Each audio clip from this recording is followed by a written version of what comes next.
Going? Okay. So we mixed all the glue for the colors, and then you're gonna add 1 teaspoon of cornstarch. Tablespoon. What? Tablespoon. Sorry, tablespoon. I keep thinking teaspoon. Sorry guys. 1 tablespoon. So once you put it in your glue solution, then you're just gonna mix it all up. And you know, if you need the kids to have a bigger one, it's fine. This is all water soluble, so it cleans up very easily. So we made a cool teal color with combining green and blue together. So you mix them up. You can make as many as you want. If you've got other cool colors, if you've got pastel, it does need to be that food coloring to do this. Get them all mixed up so you get your cool colors. It's good fine motor skills as well to help them do this and talk about mixing. Lots of good vocabulary can be used while doing this. You can talk to them about cornstarch, what's it do, what's happening when you mix the cornstarch and the glue together, is it getting thick? And there's a cool purple. And keep mixing it all. And then you've got them all mixed. You want it to kind of stir up your borax solution again, just to make sure it's all good. And we'll make the orange one. So then make sure all the cornstarch is mixed in, because it is a chemical reaction. And the cool part is you pour it in and check out what it's doing. Talk to the kids about what happened. It doesn't look the same. It went in as a liquid, and now it's kind of stringy. And it's up to you. I don't mind putting my hands in it, but you can use this. And see how it's sticking together now? The best thing to do is let them put their hands in it, because you need to knead it, but the only way it doesn't make a really big mess is to knead it in the borax. I did it 5 different times, and the last time I got it right. The warmth from your hands also does a little bit of a chemical reaction, and there's some fluid in there. So you want to make sure that they're squeezing it while they're kneading it in the borax solution. And you just do that for a couple of minutes. Dump one of my balls out. I have them sitting in these because then it helps them get round.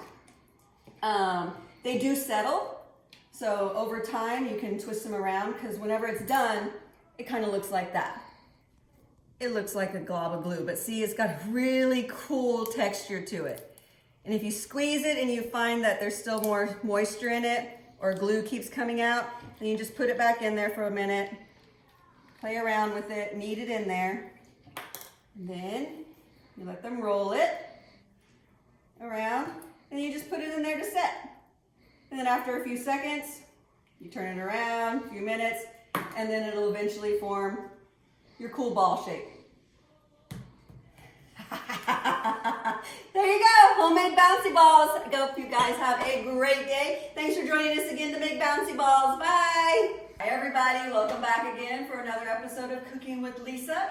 Today is our sports day in honor of Teacher Appreciation Week. So I thought we'd do a fun sports themed, and of course, representing the Blazers. I am from San Antonio and the Spurs. Sorry Mom and Dad, but I'm here. Love my Blazers, they're a good team. Go Blazers. So we're gonna make bouncy balls today. I, this morning, prepared and made a few of them. They turn out pretty cool. They do take a little while to dry, but they do work, sort of. So they'll be fun. So I made a couple of different colors. Very, it is easy. It doesn't require a lot, but it is gonna take some patience on yours and the kids' parts to do it. So you will need powdered borax, which you can get in the laundry section of your grocery store. You're gonna need half a cup of warm water because you need to dissolve the borax. You need half a tablespoon of cornstarch and 1 tablespoon of glue. It doesn't have to be clear, I just prefer clear. And some food coloring. You'll need some cute little cups, which is nice. You can use anything. You can use your disposable yogurt cups if you want to, anything like that. It doesn't need to be very big to mix the little solution. And then you'll need a bigger clear cup, or any kind of cup. I'm doing clear just to show you, to make the borax solution. So first thing you're going to do is the borax solution. So you're going to take your half a cup of warm water, or 4 ounces, pour it in here. Then you're going to take 1 tablespoon of your borax, pour it in there, and then you're going to mix it till it dissolves.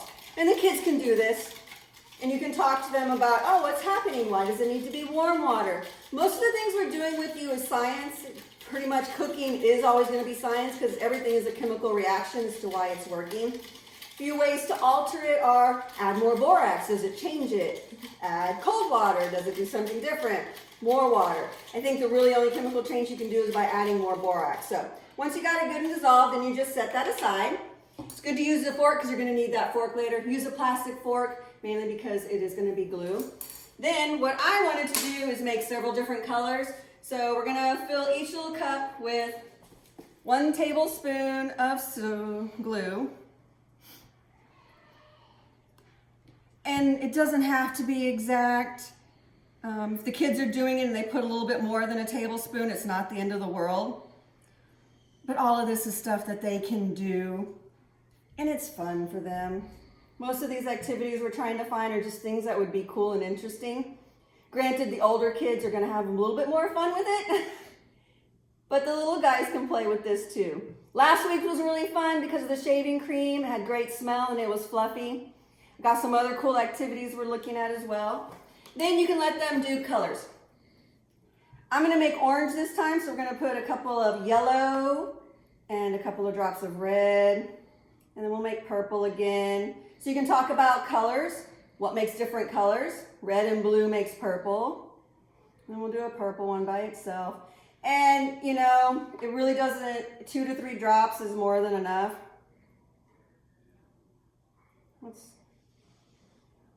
You can let them have fun and get creative. Let them mix other colors to see what color it's going to turn out. And then you need to mix them. I forgot the sticks. So I'm going to use this for now. Any popsicle sticks? Can you pause it?